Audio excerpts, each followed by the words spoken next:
நமக்கு பெய்யக்கூடிய மழைப்பொழிவையும், நமக்கு வரக்கூடிய கோடை வெப்பத்தையும், நமக்கு வரக்கூடிய பனிப்பொழிவையும் தீர்மானிப்பது யாருன்னு பார்த்தா, இங்கு என்சோ அப்படிங்கிற ஃபேக்டர் தான். நம்ம நம்ம சேனல்லேயே தொடர்ச்சியா நம்ம பதிவு செஞ்சுட்டு இருக்கோம்.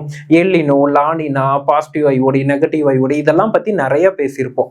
இந்த காரணிகள் தான் முக்கிய பங்காற்றுது.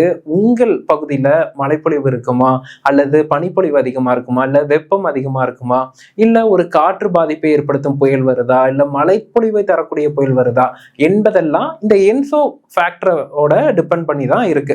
அப்ப இந்த காலநிலை மாற்றம் எதுவுமே பண்ணலையா அப்படின்னு கேட்டா இல்ல, அதுவும் பண்ணுது. என்ன பண்ணுதுன்னா, இந்த என்சோ ஃபேக்டர்ல சில சேஞ்சஸ் பண்ணுது. என்னன்னா, இப்போ உதாரணத்துக்கு 2026 சூப்பர் எலினோ உருவாகும்னு நம்ம சொல்றோம். இந்த சூப்பர் எலினோ இதுக்கு முன்னாடி உருவாகலையா அப்படின்னு கேட்டா இல்ல, உருவாகி இருக்கு. எப்போது உருவாகி இருக்கு? 2015ஆம் ஆண்டு உருவாகி இருக்கு. கிட்டத்தட்ட ஒரு 12 ஆண்டுகளுக்கு முன்னதா. அதே போல 1997ஆம் ஆண்டு உருவாகி இருக்கு. அதற்கு முன்னதா 1982ஆம் ஆண்டும் உருவாகி இருக்கு. அப்போ இத்தனை ஆண்டுகள் சூப்பர் எலினோ உருவாகி இருக்கு.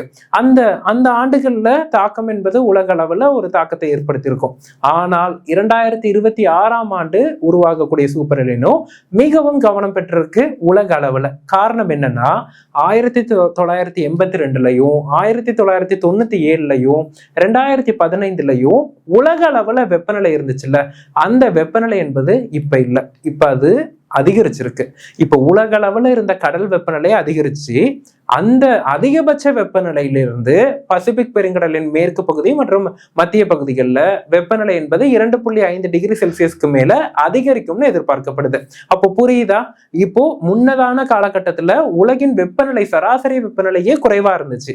அப்போ வந்த எலினோவின் தாக்கம் என்பது வேற. இப்போ சராசரி வெப்பநிலையும் அதிகரிச்சு அந்த அதிகரித்த சராசரி வெப்பநிலையை விட 2.5 டிகிரி செல்சியஸ் வெப்பநிலை அதிகரிக்க போகுது. அப்போ இதன் தாக்கம் என்பது இதற்கு முந்தைய காலகட்டத்தில் இருந்ததை விட தற்போது அதிகரித்து காணப்படும் அப்படின்னு தான் நம்ம எதிர்பார்க்கப்படுது. இங்கதான் இந்த காலநிலை மாற்றம் என்பது ஒரு ரோல் அப்ளை பண்ணுது.